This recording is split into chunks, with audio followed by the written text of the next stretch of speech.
San Francisco. It's a vibrant cityscape teeming with life in its waters, on its streets, and even underground. Thousands of stories play out here every day. But what about the virtual ones we tell? A few months ago, I made a video called the Ubisoft Equation. In case you missed it, here's a quick refresher.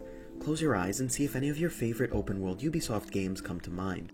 Playing through dozens of copy-paste missions unlocked by climbing a tower, unlocking a new district in a large map that really isn't that different from the last, chasing collectibles to artificially lengthen your playtime, and running through a map clustered by map markers. It's the same stale design template used to design the open worlds of Assassin's Creed, Far Cry, The Division, and of course Watch Dogs. And isn't that the problem? Why should a game about a medieval or Renaissance-era assassin be designed in the same way as a game about a modern-day hacker from Chicago or San Francisco? Last video, I discussed the open world of The Division from my perspective as a New York City resident, but I've also had the privilege of living in the Bay Area, and while the in-game world itself captures the spontaneity, individuality, and fun of the Bay, creating a real and immersive open world requires more. Ubisoft has made many changes for the better over the past year, one of which was halting their yearly release of one of their biggest franchises in order to bring new ideas to the table. Glimpses of these new efforts can definitely be seen in Watch Dogs 2, but have they really changed that Ubisoft equation? From the very beginning of Watch Dogs 2, almost all points of interest on the in-game map are unlocked, and narratively, that's an incredibly smart decision, as the Bay Area has been Marcus's home all his life. He wouldn't need to unlock new areas. And while this new map is full of points of interest, they don't deter players from exploring this world between the map points.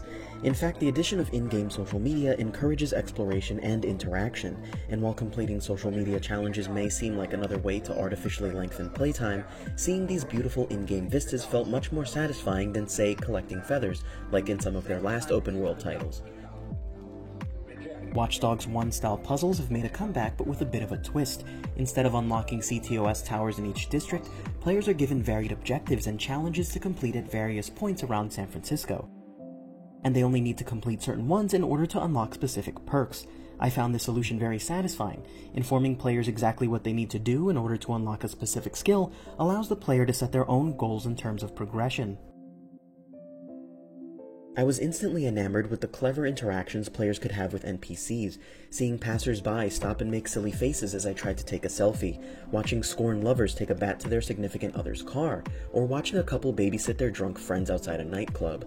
All of these interactions felt wonderful, fixing one huge issue I had with Watch Dogs 1.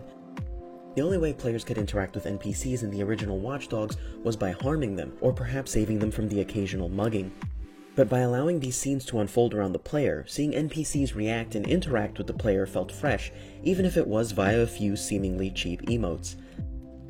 Each one of these organic scenes unfolded before your eyes and made the players feel, just for a brief moment, that they were really part of a living city.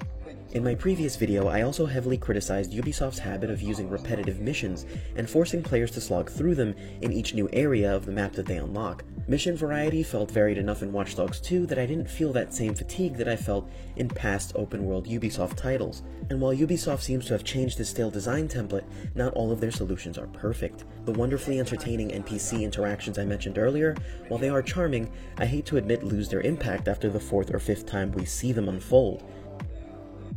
Even the conversations I would encounter through hacking became repetitive, thus delivering the feeling that this is only a construct, shattering all immersion.